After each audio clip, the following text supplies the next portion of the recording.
নমস্কার বন্ধুরা, আমি রেখা ঝটপট রান্নায় আপনাদের সবাইকে স্বাগত জানাই। আজকের রেসিপি গাজরের বরফি। খেতে কিন্তু দারুণ লাগে আর বানানোটা একেবারেই সহজ। তো চলুন রেসিপিটা শুরু করি। এখানে দেখুন 5টা বড় সাইজের গাজর নিয়ে নিয়েছি। খুব ভালোভাবে ধুয়ে পরিষ্কার করে এর খোসাটা ছুলে নিয়েছি। এবার এই গাজরগুলো পাতলা পাতলা করে টুকরো টুকরো করে নেব। দেখুন সবগুলো টুকরো করে নিয়েছি। এবার একটা কড়াইয়ের মধ্যে নিয়ে নিয়েছি, গ্যাসের ওভেনটা অন করে দিলাম। এবার এর মধ্যে কিছুটা পরিমাণে জল দিয়ে দেবো, এটা সেদ্ধ হওয়ার জন্য। দেখুন জলটা দিয়ে দিয়েছি। এবার ঢাকা দিয়ে খুব ভালোভাবে সেদ্ধ করে নেব। গ্যাসের ফ্লেমটা মিডিয়ামে রাখা আছে। দেখুন 6-7 মিনিট আমাদের হয়ে গেছে, একবার চেক করে নিই।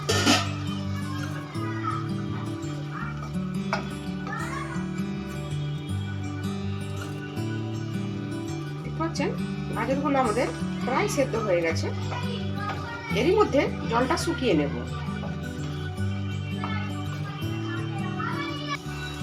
দেখুন জলটা একেবারে শুকিয়ে গেছে।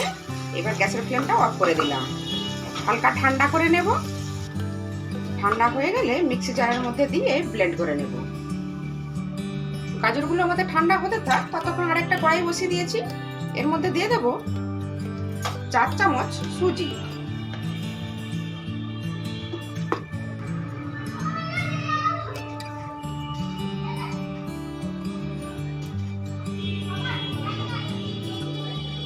সুজিটা ভেজে নেব।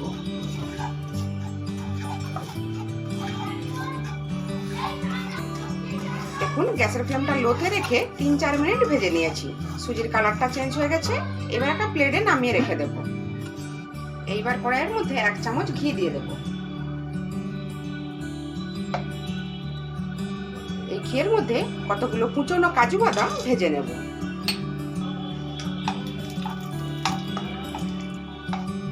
দেখুন হালকা ভেজে নিয়েছি, বেশি লাল করে কিন্তু ভাজবার প্রয়োজন নেই। এবার একটা পাত্রে তুলে রেখে দেব। তুলে নিয়েছি। এইবার কড়াইয়ের মধ্যে আরো 3 চামচ ঘি দিয়ে দেব।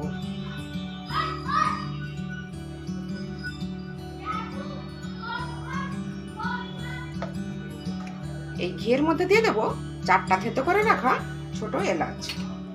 এখানে দেখুন গাজরগুলো আমাদের ঠান্ডা হয়ে গেছে, মিক্সি জারের মধ্যে নিয়ে নিয়েছি। এর মধ্যে জল না দিয়েই ব্লেন্ড করে নেব। দেখুন গাজর আমাদের রেডি। এবার ঘিয়ের মধ্যে দিয়ে দেব।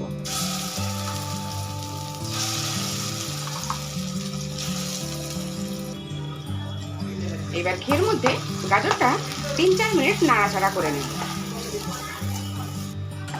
দেখুন 3-4 মিনিট নাড়াচাড়া করে নিয়েছি।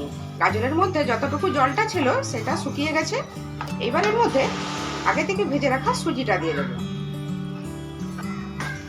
মিশিয়ে নেব। এবার দিয়ে দেবো কিছুটা পরিমাণে দুধ। এটা কিন্তু জাল দেওয়া দুধ। সুজিটা খুব ভালোভাবে সেদ্ধ হওয়ার জন্য আমি লিকুইড দুধটা দিলাম।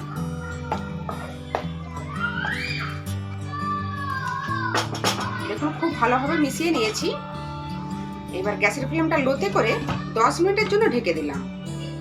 তাতে সুজিগুলো খুব ভালোভাবে সেদ্ধ হয়ে যাবে। দেখুন 10 মিনিট আমাদের হয়ে গেছে।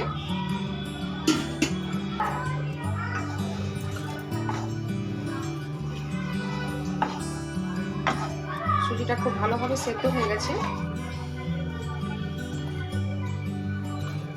এইবার এর মধ্যে দিয়ে দেবো সামান্য পরিমাণে লবণ আর দেবো পরিমাণ মতো চিনি। চিনির পরিমাণটা একটু কমই দিতে হবে, কারণ গাজর তো আগে থেকেই মিষ্টি আছে। যে যেরকম মিষ্টি পছন্দ করেন সেই হিসাবে চিনির পরিমাণটা বাড়িয়ে কমিয়ে নিতে পারেন। মিশিয়ে নেব। দেখুন চিনিটা খুব ভালোভাবে গলে গেছে। এইবার এর মধ্যে দেব 2 চামচের মতো গুঁড়ো দুধ। আর দিয়ে দেবো আগে থেকে ভেজে রাখা কাজু বাদাম। আর দেব 1 ফোঁটা অরেঞ্জ ফুড কালার। এটা পুরোপুরি অপশনাল, আপনারা চাইলে দিতেও পারেন, নাও পারেন, কোনো সমস্যা নেই। এবার সবকিছু খুব ভালোভাবে মিক্স করে নেব। দেখুন 2-3 মিনিট এইভাবে নাড়াচাড়া করে নিয়েছি। দেখতে পাচ্ছেন কড়াই থেকে ছেড়ে আসছে। তার মানে এটা আমাদের রেডি হয়ে গেল। এবার একটা পাত্রে নামিয়ে নেব। গ্যাসের ফ্লেমটা অফ করে দিলাম। দেখুন একটা প্লেটের মধ্যে নামিয়ে নিয়েছি। এবার একটা চৌকো শেপ দিয়ে দেব। শেপ দিয়ে দিয়েছি। এবার 10 থেকে 15 মিনিট রেস্টে রেখে দেব। দেখুন অনেকটাই ঠান্ডা হয়ে গেছে। এবার বরফি আকারে কেটে নেব। দেখুন কেটে নিয়েছি। এবার একটা প্লেটে আপনাদের সার্ভ করে দেখাচ্ছি। বন্ধুরা সবগুলো বরফি আমাদের একদম রেডি হয়ে গেছে সার্ভ করার জন্য। খেতে কিন্তু দারুণ হয়েছে। আপনারা অবশ্যই একবার এইভাবে বাড়িতে ট্রাই করবেন। আজকের এই রেসিপি আপনাদের কেমন লাগলো? নিশ্চয়ই ভালো লেগেছে। ভালো লাগলে প্লিজ একটা লাইক দিয়ে চ্যানেলটা সাবস্ক্রাইব করে পাশে থাকা বেল আইকনটি ক্লিক করে অল অপশনটি সিলেক্ট করে রাখবেন। তাহলে কি হবে, আমি যখনই কোনো নতুন ভিডিও আপলোড করব সবার আগে আপনাদের কাছে পৌঁছে যাবে। ভিডিওটা দেখার জন্য আপনাদের সবাইকে অসংখ্য ধন্যবাদ।